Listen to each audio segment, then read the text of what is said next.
for the second session of Nahjul Balagha for kids. Thank you for joining us. So we're going to get started today, and we're going to start off by looking at a beautiful hadith, which is number 38 from Nahjul Balagha, that is very inspiring. So this hadith talks about the advice that Amir al-Mu'mineen had said to his son Al-Hassan. He had said, "O my son, learn four things, and a further four things from me. Nothing will harm you if you practice them. The richest of riches is intelligence. The biggest destitution is foolishness. The, the wildest wilderness is vanity, and the best achievement is goodness of the moral character." So who can tell me what they understand from this beautiful hadith that we have?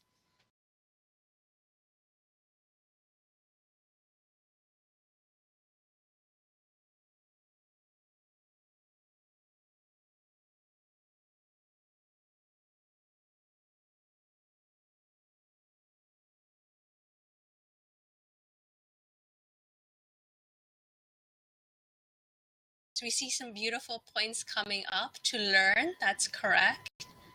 To learn for things and more, correct. Learn while you can, very good. The richest thing is intelligence, excellent. To learn from Imam Ali, excellent. To not be foolish, excellent. Values of different things, good. How these things, if you practice them, will not harm you, very good. To learn, good character. Intelligence is valuable, very good. So throughout the course, we can remember these things, take them into account as we go through the different points. Excellent, to not show off.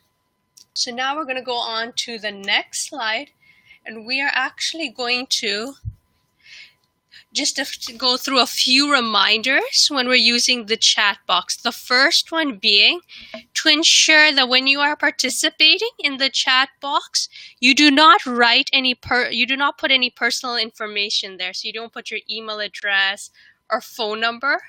The other point is, especially when we're having discussions, make sure you do not make fun of the responses of other students, and you show respect to everyone. And the third point is, since our class has begun, please ensure all discussions relate only to the class and there are no private conversations that go on with others. So the thing we're going to look at now is we're going to take a look at some of the beautiful from participates in the course. You can see here two really beautiful ones that actually captured really nice parts from Nahjul Balagha, which is wonderful to see. So this is two beautiful posters.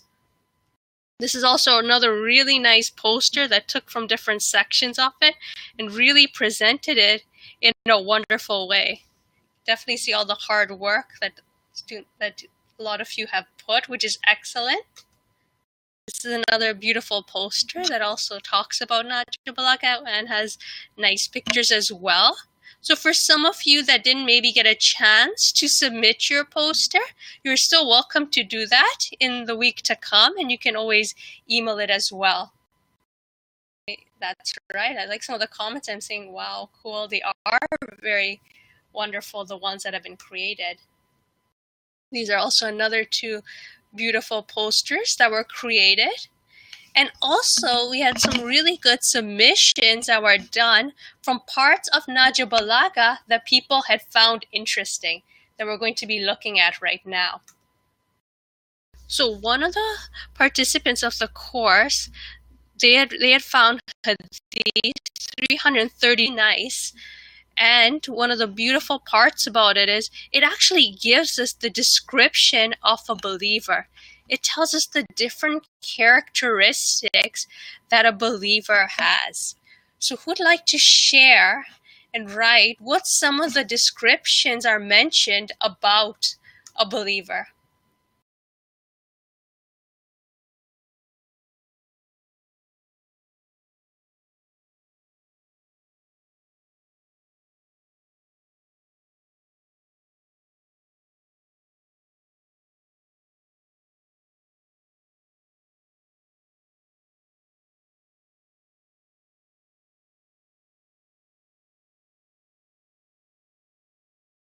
I see some really good response heart, that he's grateful, patient, high position, humble heart, generous.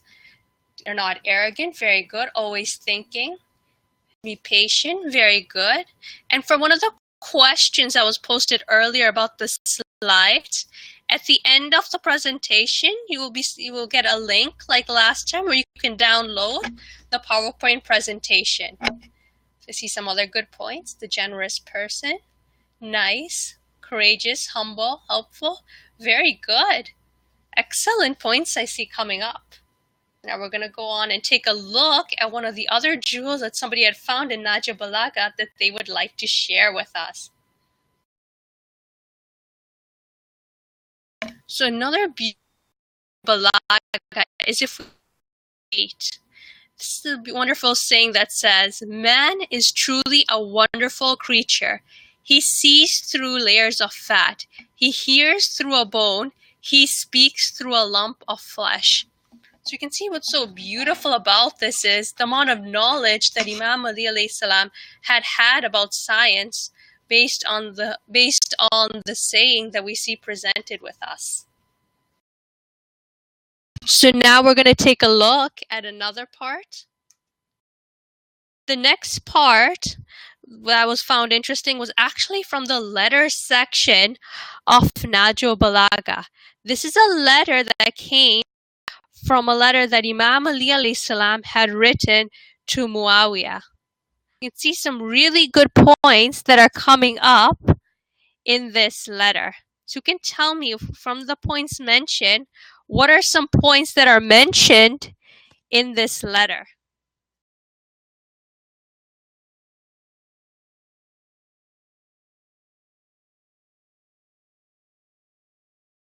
See some good points coming up. Correct. Fear Allah. Should fear Allah. Very good. The important things to remember when we're talking about fearing Allah, specific to this, we do not want to displease Him. We fear that if we do a bad deed, that Allah is not going to be happy with us. Very good. And it's important that we follow the right path. Very good. Obedience. Excellent.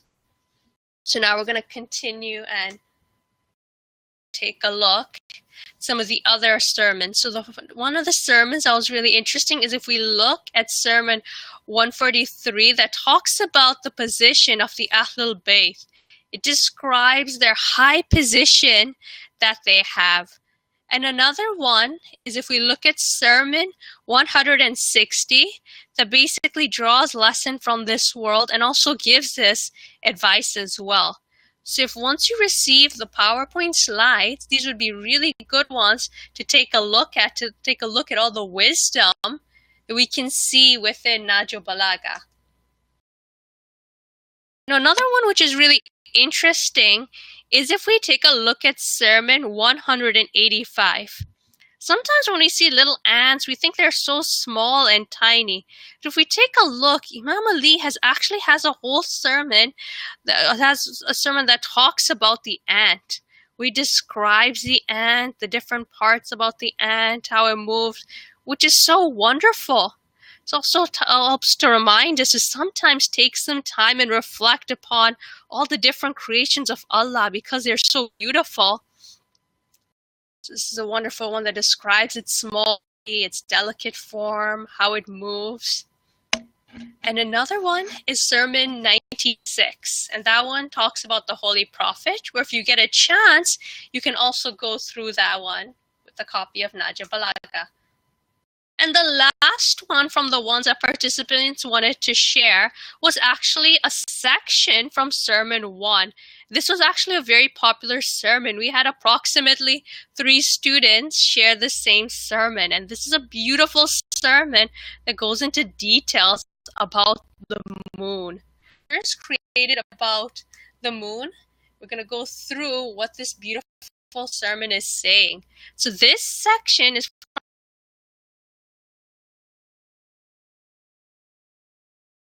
set the stars and the light of the meteors, and set the shining sun and the bright moon in an orbit that rolls around. You can see this is beautiful in the way it is describing the moon. So when we think of the creation of the moon and we look at the moon, what are some thoughts that come to mind about this beautiful creation of the moon that Allah has created? Would like to share. Very good. It is very beautiful. That's right. There's a lot of beauties if we take a look at the creations of Allah, and some of the sermons do a really good job at explaining them. That's right. It's very big. Just a circle. It's gorgeous. Very good. That's right. It's beautiful in the way then the sermon Imam Ali has described it. It's amazing. That's right. How that the moon shape a rock can give so much light. Very good. That's right. Allah is all wise. Excellent. Beautiful. So what this sermon means is talking about some of the different creations of Allah. That's in the sections of the sermon 1 that we're looking at. Very good. Excellent. So now we're going to do is, for next week, the sermon 1, we saw a small section of this beautiful sermon. But within sermon 1, it also talks about so many other creations that Allah has created. So if part of your assignment is if you have time to take a look at some of the other wonderful creations that are being described in sermon 1 of Nahjul Balagha, because I think you'll be enlightened at how wonderful some of the creations are that are being mentioned, and even by the way that they are being described by Imam Ali in the sermon. So based on our discussion that we had last week about different questions that people had about Nahjul Balagha, one of the questions that was commonly asked was, why did Muhammad bin Hussein change his name to Sharif or Ridi? This was a very commonly asked question by a lot of people when we had that discussion. So just to clarify, Muhammad bin Hussein was his real name. Sharif Aridi was the title that was given to him. And if we take a look at the title, Sharif was a common title that was used for those that were descendants of the Holy Prophet from both the maternal side and paternal. It refers to the mom side and the dad side. Now, the common term used for our Sharif is Al-Sayyid. So for those that had that question, hopefully that answers the question with regards to his name. And if we take a look at the life of Sharif Aridi, you can see there's also a beautiful story that's there with the relationship that Sharif had with his teacher, Sheikh Mufrid, that we talked about last week. The story begins with one day the teacher of Sharif Aridi had a dream. Sheikh Mufrid had a dream, and in this dream, he had seen Bibi Fatima Zahra, peace be upon her. She had come in this dream to Sheikh Mufrid with Imam Hassan and Imam Hussein. She had then asked Sheikh Mufrid to teach both of her two sons about jurisprudence. So the next day, Sheikh Mufrid was surprised. He wondered what the meaning of his dream actually was, to be able to see Bibi Fatima in the dream with her two sons. So then, the next day, when Sheikh Mufrid went to teach jurisprudence, he saw there was a lady that was bringing in two boys. One of the boys was Sharif Aridi, and the other boy was the brother of Sharif Aridi. Sheikh Mufrid then understood what his dream had meant and how he needed to teach these boys in a very special way. So when Sheikh Mufrid had taught Sharif Aridi and his brother, he ensured he had given them special attention and always helped to make sure that he helped them to excel in their studies when they were learning. So it's a beautiful story that tells us about the relationship between Sharif Aridi had with his teacher and how that was such a strong relationship that existed, which is really wonderful. So now what the two things we're going to be taking a look at this class is going to be the different kind of hadiths in Nahjul Balagha, as well as how Nahjul Balagha can actually be related to the Quran. So we're going to be looking at question number 1 first. What kinds of hadiths do we think there are in Nahjul Balagha? Do we think they only talk about one topic? Do we think they talk about different topics? And if so, what kind of topics do we think they talk about in Nahjul Balagha, the different hadiths we see in it? So right now, if you have an answer, you can share it in the chat. So we already see good answers coming up about creations, life forms, about Allah's creations. Excellent. Different topics of Islam. Good. Talk about fearing Allah. Very good. Allah's creations. Daily life, Sharia. That's right. Some of the theses can help to also answer some of the questions. Topics such as creation, universe, Islam. Very good. Drawing lessons from this world. Excellent. Morality. Good. Islam. Family relations. Good akhlaq. Fearing Allah. Life. Duas, akhlaq. Jihad. Excellent. So you see a lot of different answers coming up about many different topics. Very good. Duas. Rights. Islam. Very good. Very good. Quotes from the Holy Prophet. Very good. Excellent. So this class, we're also going to be able to take a look at some of these hadiths that are in Nahjul Balagha. So now the second question for everyone. How can Nahjul Balagha be linked to the Holy Quran? Is there any relationship between Nahjul Balagha and the Holy Quran, or are they two separate in terms of the knowledge? Is there any similarity that we think that there's going to be between Nahjul Balagha and the Quran? Would like to share. So you see someone saying yes. The stories. In terms of the language, eloquence.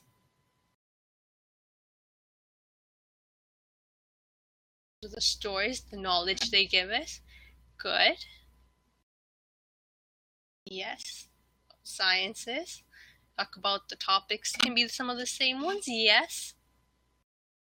That's right. Some of the stories. Good.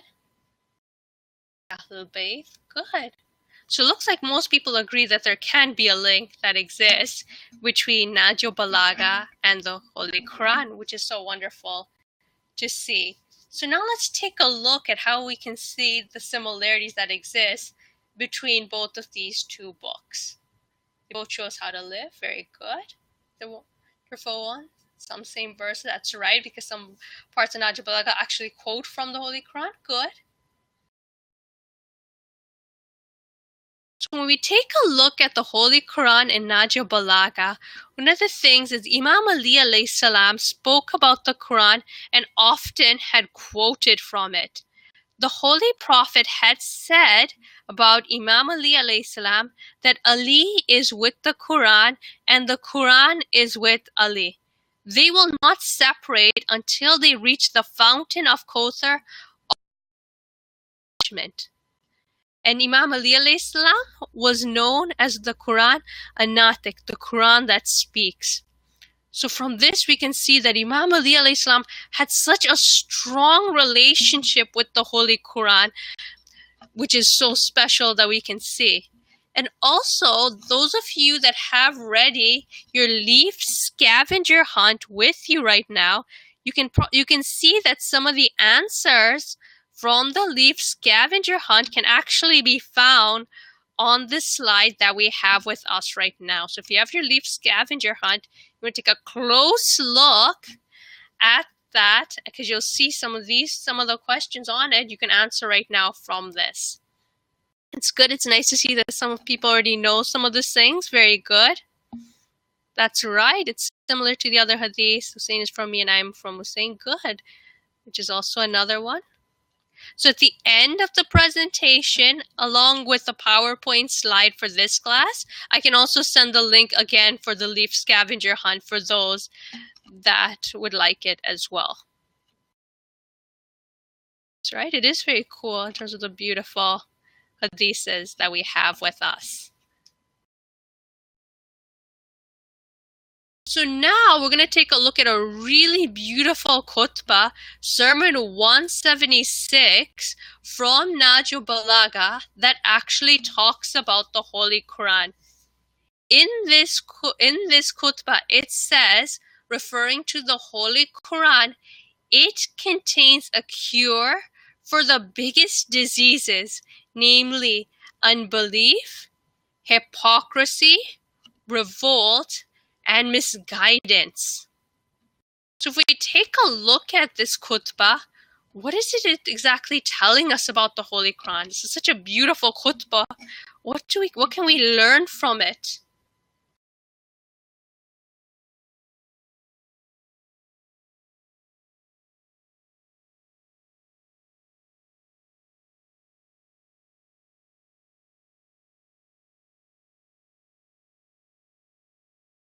That's right, very good. That we should read the Quran. Excellent. The cure for the biggest diseases. Very good. That doing bad isn't good. Very good. To take the advice from Allah. Spiritual cures. Excellent guidance. We should understand the Quran. It will guide us to the right path. Excellent.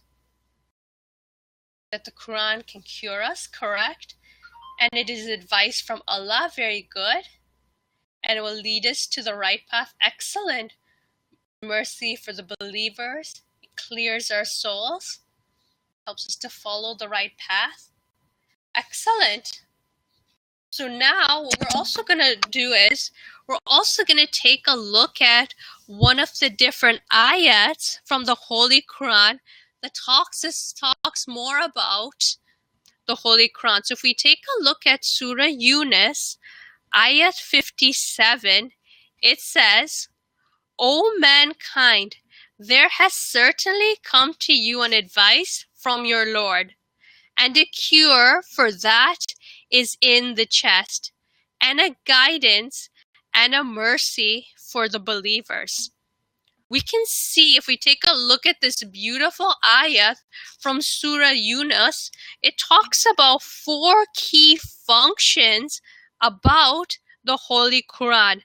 The first is, it is an external reminder for us and gives us advice. The second point about the function of the Holy Quran is it offers internal cleansing. It helps to cure us from some of the spiritual diseases that we may have within us. And the third one is that it helps us distinguish the path to be followed through the guidance that we get. And the next one is it also gives us assistance on the path of mercy.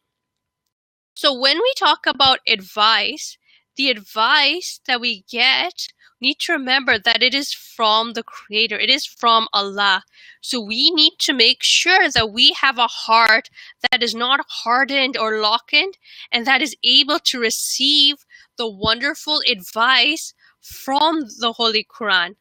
And the second point is a cure that we talked about from a lot of the spiritual illnesses that we may have. And the third point, guidance, is actually really special because Imam Ali alayhi salam in another source has said a really beautiful saying that I want you to listen closely to. Imam Ali alayhi salam has said, no one will sit beside this Quran but that when he rises, he will achieve 1 increase or 1 decrease. He will either receive an increase in his guidance or a decrease in his spiritual blindness. So we can see it is really beautiful, the amount of wisdom that we are able to get from the Holy Quran. And that's right, the Quran purifies our hearts as well. It is also a mercy that we have from Allah, because Allah in this beautiful book shows us how we as humans are able to reach our true potential. If we take the advice and guidance from the Holy Quran, we can work towards being the best human beings possible. which if we really reflect on can help us to motivate us to have this strong relationship with the Holy Quran and be one of the best servants of Allah. Very good. It gives us mercy. That's correct. Hakeem, that's right. So this is a beautiful verse, beautiful khutbah that we can reflect on. That's right. When it comes to bad deeds and bad diseases, the same way how our body can, in the physical way can have problems, you can have cancer, you can have heart disease. The same way we also need to take into account that spiritual diseases are also really bad, such as when we have hypocrisy, misguidance. There are also diseases that are not good that we can have that are spiritual. We really need to make sure we cure ourselves with the Holy Quran from these different spiritual diseases that we can have. So now if we take a look at the Holy Quran, we can see that it has an outer meaning. And the outer meaning of the Holy Quran is referred to the Dahir of the Quran. And the Quran also has an inner meaning. This is called the Batin of the Quran. We can see that there's lots of depth in the meaning of the Quran. That's why there's many different tafsirs that go into a lot of detail about each individual verse. And the explanation of the Quran, we talk about the meaning. The explanation of the Quran as taught by the Masumin is referred to the tafsir. The tafsir goes into details about what the verse talks about. And the Imam has explained that the Quran was not created for one time, only that is deep, and whatever's in the Quran also relates to all people of all times until the day of judgment. So sometimes we may think that the Quran was written a long time ago, talked about people that lived long time ago. How is it going to relate to us? The beautiful part about the Holy Quran is the way it is written. It is written for the people that lived in the past, for all of us, and all the people that will live in the future. It is relevant to everybody, which is so wonderful in the beautiful way that the Holy Quran has been written. So also, if you take a look at this slide and you have your leaf scavenger hunt, you can see some more coming up that can help from the slide that we just had. Very good. That's great to see. Muhammad, you are reading the Quran. Excellent. That's right, Jabir. It is very interesting. Imran as well. It is so cool and so amazing how much beauty is in the Holy Quran that we can see. Very good. So you can fill in some of the ones from the leaf scavenger hunt. So now that we talk so much about the Holy Quran and how it is mentioned in Nahjul Balagha and the strong relationship that Imam Ali alayhi salam had with the Holy Quran, what is one goal that you can create for yourself for strengthening your relationship with the Holy Quran based on how much wisdom, how much knowledge, and how much is in the Holy Quran? What is one new goal that you can create for yourself about the Holy Quran? It's good. So keep reciting it, to read it every day and to try to understand it. Very good.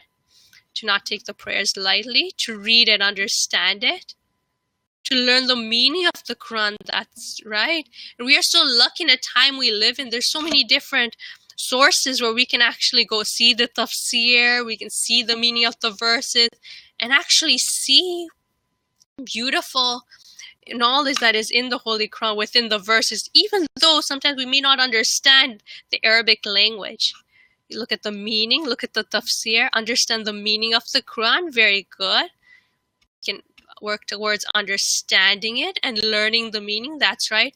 And that's also a very good point Sali mentions. It's also not just about reading it and seeing the tafsir, but we also need to take the verses and implement it as well into our daily life. It's very good to read the translation every day, to understand the meaning and to follow it. Very good. Read as much as possible and understand it, and to learn what it is in it. That's very good. That's very good. We should also work towards finishing reading it. To memorize it is also very good. Because once we memorize it, we have that Holy Quran within our heart. Very good. to practice the Holy Quran. Very good. Understand and read its meaning. It's correct. We also need to read it properly. Try to memorize it and use it. That's right. Implement it. That's right. You can try to memorize some parts of it or all of it. And also know what we are reciting and to read it every day. That's right. We want to make sure we keep some beautiful message within our hearts. To read it with love. Very good. To learn from it. Memorize Arabic and English. To appreciate it. Good. Memorize and understand, and very good to use it in your life. Very good. So those are wonderful points that everyone is sharing with regards to how we can make a goal to strengthen our relationship with the Holy Quran. So now we're going to move on to the second part of the lesson, which is going to be taking a look at the hadiths that are in Nahjul Balagha. So if we take a look at the hadiths in Nahjul Balagha, the hadiths are the words of the Holy Prophet, peace be upon him, and the Masumeen that were narrated by those who heard them, and later it was written down for Muslims to be able to benefit from it. So if we think about hadiths, they are actually like pearls that are precious and valuable.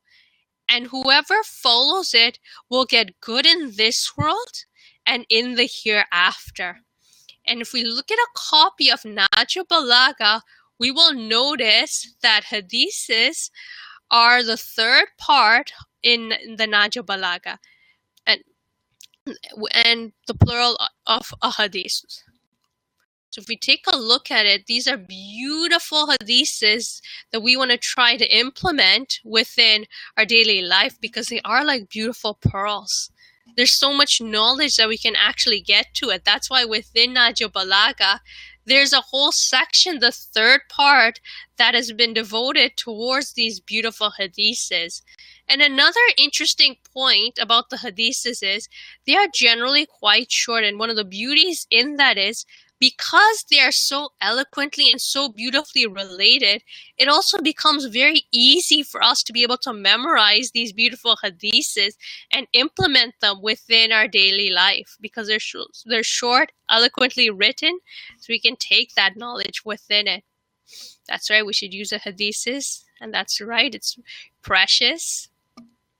Excellent. If you can't see the slide, Zainab, I would recommend you refresh it or you log in and out of the webinar, and hopefully the problem should be fixed. That's right. The beautiful hadiths also contain knowledge as well, which is so wonderful, which is why we're going to be taking a look at some of the beautiful hadiths in Nahjul Balagha and how we can actually take from some of the hadiths that we're going to see and implement it within our lives as well. So we're going to take a look at 5 beautiful hadiths. There's so many different hadiths, so it was very hard to pick 5 because all the beautiful ones we can take and implement it.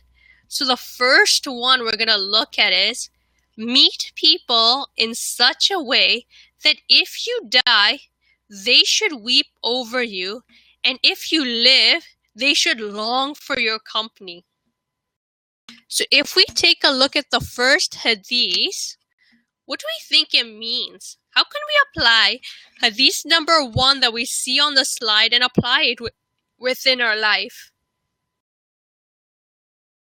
That's right, every hadith is so beautiful. So what does hadith number 1 mean to us? That meet people in such a way that if you die, they should weep over you, and if they live, they should long for your company. What does that mean? How should we be to people? That's right. We should be really respectful for people. We should try to make good friends and treat them well. Very good. Should be good with everyone. That's right. Whenever we meet someone new, we should always be nice and respectful. Very good. That's right. To have loyal friends. Excellent. Being people whenever you help them. That's right. Very good. So these are qualities that are really important for us to develop when we have relationships with other people. Take care of people, to be polite. Very good. So that's one of the ways that we can apply the first hadith within our daily lives. Now, the second hadith that we're going to take a look at is the doer of good is better than good, and the doer of evil is worse than evil. What do we understand from hadith number 2? Should we try harder to be a doer of good, or should we try harder to be a doer of evil? That's correct, Mariam. We should try to be the doer of good. Try being good and avoid being bad. Very good. The doer of good. That is correct. We want to make sure we are not that doer of bad, which means that we need to be really careful that we are aware of all our actions to make sure we are not doing that evil action. That's right, to be good. Follow the Sharia and to follow Allah. Very good. To stop evil. And we need to be good. Very good. Care for others. To not be bad. Very good. Have good akhlaq. Very good. And to not do evil. Very good. And that our actions are important. That's correct. That's a good point. So right now we are on the second hadith. And now we're going to be going on to the third one. The third one says, the sin that displeases you is liked better by Allah than the good deed that makes you proud. What can we learn from number 3? That Allah likes a sin that displeases us more than a good deed that makes us proud. What does that mean? It's correct. Allah doesn't like it when we're proud. Because one thing that we need to remember is when we do a sin that makes us upset, we are very sad that we did that bad action. So we're going to ask Allah to forgive us. We're going to try our best to make sure that sin doesn't happen again, which is really important, which Allah likes. Allah is going to forgive us if we ask with a sincere heart. But if we do a good action and then we start showing off and telling other people that we did this good action, Allah is not going to like that if we only did the good action just to make people happy and didn't take Allah's happiness into account. Allah wants us to make sure that if we do a good deed, we do it with the true intention. That we don't act proud after we do it. That's right. And we don't do it showing off. Very good. Be good, be humble. Excellent. Allah does not like good deeds when we show off. Very good. To ask for forgiveness if we do a sin. Very good. Don't be proud. Very good. To be humble. That's right. To ask Allah for forgiveness. Very good. To be humble, not to be proud. Very good. And that's correct. We also need to make sure we take responsibility for all of our actions. If we do not like the sin, make sure that we are sorry. We ask for forgiveness. Very good. To be humble. Very good. Excellent. So now the fourth one says, contentment is wealth that does not decrease. We take a look at the fourth one now. It tells us that contentment is wealth that does not decrease. What do we understand from that? When we are content, what kind of state are we in? Contentment is when we are happy with what Allah has given us. We are thankful no matter whether we are poor, whether we are very rich. We have this satisfaction and we are grateful for what we have. Thankful for the wonderful blessings that Allah has given us. And in this beautiful hadith, we can actually see that this being in contentment is actually wealth that will never decrease, because no matter how much we have, we will always be grateful of how much wonderful blessings Allah has given us. That's right, to be satisfied, to not to be greedy. Content, we are thankful. That's right. And that type of contentment wealth will never decrease. It's not like our money, which one day maybe can all run out. The wealth of contentment will never decrease. That's right, to be thankful, to be grateful. That's very good. Relationship that you mentioned about the story from Jafar Sadiq and the 3 beggars, very good. To not to be greedy, very good. That's right, there are things in life that money can't buy, very good. To be thankful and not to be greedy, very good. And that's right. Contentment is wealth, and that we should be thankful. Very good. And we should give within what we have. Excellent. And to always be happy with what we have. That's right. Especially where we live, we also need to be grateful. There are so many people around the world that have less than what we have. We have been given so many blessings where we are, even to be able right now to be able to access a computer, to take part in this course, or people who live on the streets. So we really need to take some time to reflect upon these wonderful blessings that we are given. And the fifth hadith that we are going to take a look at is, the people of the world are like travelers who are being carried while they sleep. It's a very interesting hadith. What do we understand from this one? When it's describing the people of this world, which is like us, how we are like travelers and we are being carried while we sleep. And we're going to take a look at that. What does this mean?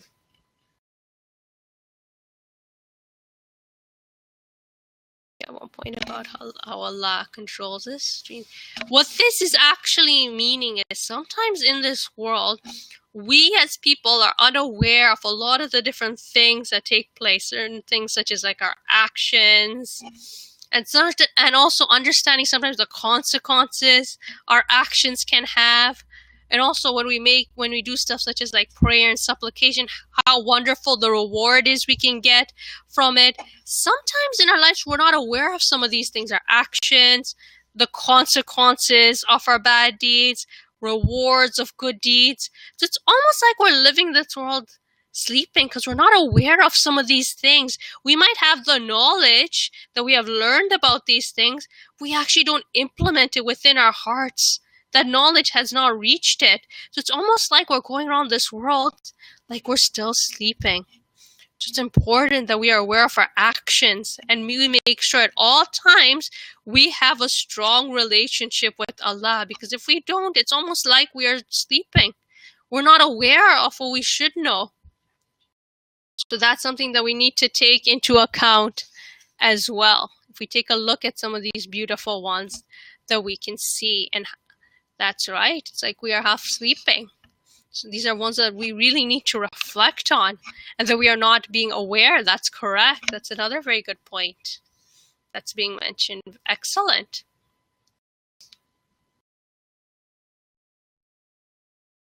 So now for the next class, all of this, as mentioned, is all optional. You do not need to, it's not compulsory to do all of the mini assignments. You can do whichever you want. So number 1 is the leaf scavenger hunt number 2. It was so wonderful to see last week there were approximately 30 or more students that had submitted their leaf scavenger hunt, which was really nice. And all those that submitted their leaf scavenger hunt on the link that was shown at the bottom of the leaf scavenger hunt all received 100% A+ on their leaf scavenger hunt. So this week, if you take a look at the second leaf scavenger hunt that says number 2, at the bottom of that page, you're going to notice that it also has a different link that will take you to the leaf scavenger hunt. And the same way you submitted your leaf scavenger hunt last week, the same way you can submit it this week. And the second optional mini assignment is to explore Nahjul Balagha and to take a look at what other creations of Allah are described in Sermon 1. So within this class, we took a look at only one small section of Sermon 1 that talked about the moon. But if we take a look at this full sermon, we can see that it talks about so many other creations of Allah within this beautiful sermon. So the link is going to be sent to you at the end. So after we finish the presentation, I will be sending the link for both the PowerPoint slides as well as the leaf scavenger hunt as well. So that way those of you that don't have it can get that as well. After I finish going through the slide. And the third optional mini assignment is to create a bookmark that you can use when you read the Holy Quran with words and pictures that can inspire you to strengthen your relationship with the Holy Quran. Especially that in this session, we talk so much about the Holy Quran, why it's so important, why we should read it. So one of the optional things that you can do is create a bookmark with different things that can inspire you to strengthen this relationship. And you can also take any information from the slides about the Holy Quran to put in your bookmark that you found really interesting. Or what you can do is you can select one of the hadiths that we talked about in the lesson, and you can illustrate and write how you can apply that hadith in your life. So once you do the optional assignments, especially number 2 or 3, if you choose to do it, you can send it to my email address along with your name. Then inshallah, next class, we can also share some of the beautiful assignments that people have submitted the same way that we did this week. So when are they due? Just to clarify, in order to have enough time to have them placed in the PowerPoint presentation, please make sure you submit, especially number 2 and 3 by Wednesday. That's correct, Jaber. By Wednesday, so that way they can be in the PowerPoint. Because otherwise, if people send them past Wednesday, it becomes a little bit hard to have them in the PowerPoint slide. So if you can finish number 2 and 3 by Wednesday, that would be very good.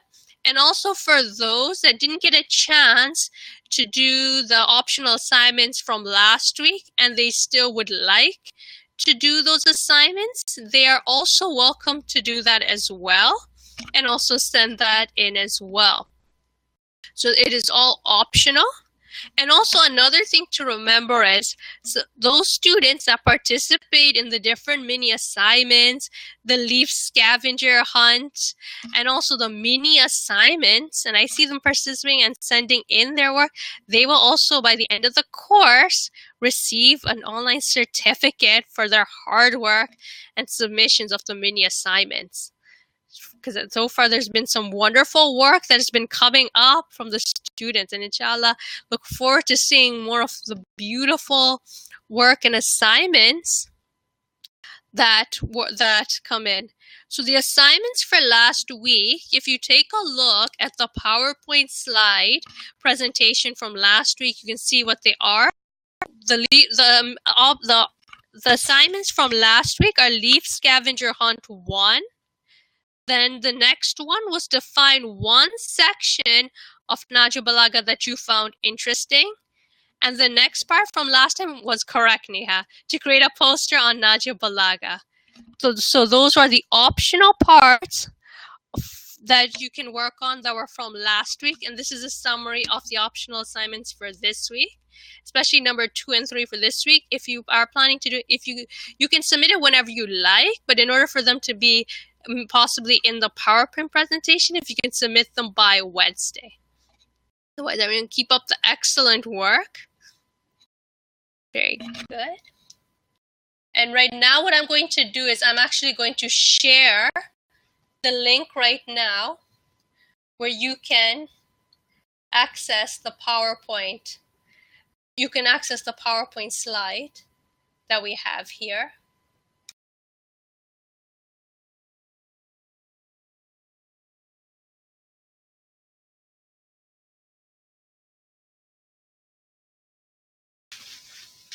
And just a reminder, if let's say you cannot download the link for the PowerPoint presentation at the moment, what you can also do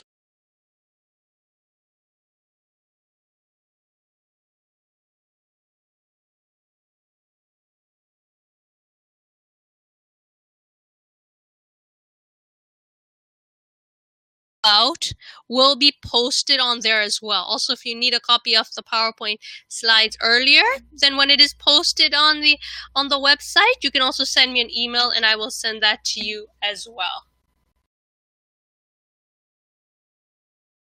Right now I'm going to be sharing with you. You'll see in the chat box the files will be coming in. It's wonderful to hear, Mariam, that you love this class. That's excellent, alhamdulillah. So the link is right now, it's going to be coming and you're going to see it come in.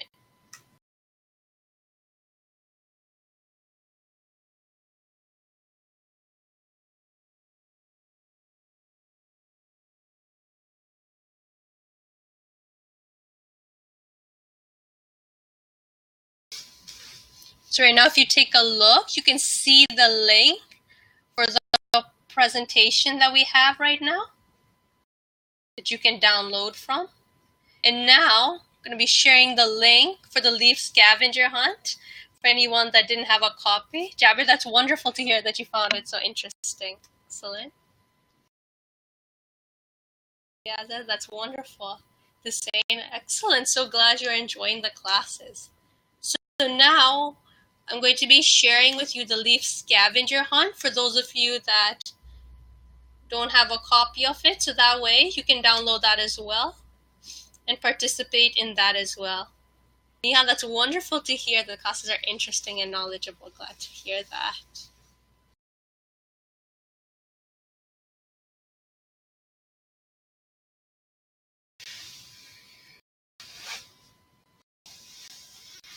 So yeah, that's wonderful that you love this class so much.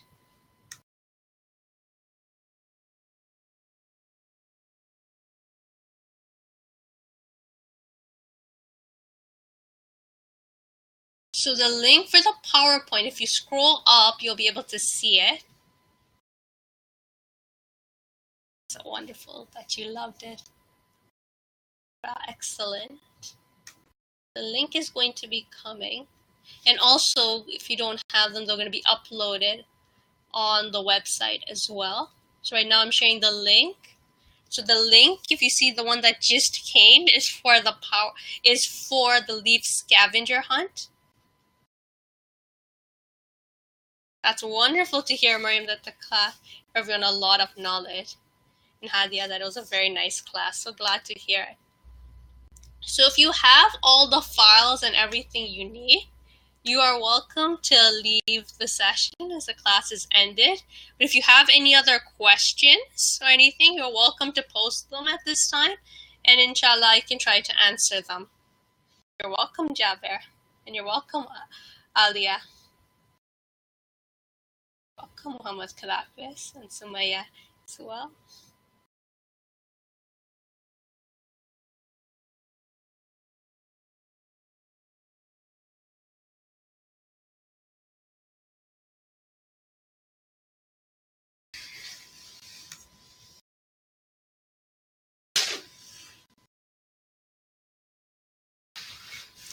For those of you that didn't get a chance to catch the link for the PowerPoint slides for this current class, the link, I posted it again that you can download it from.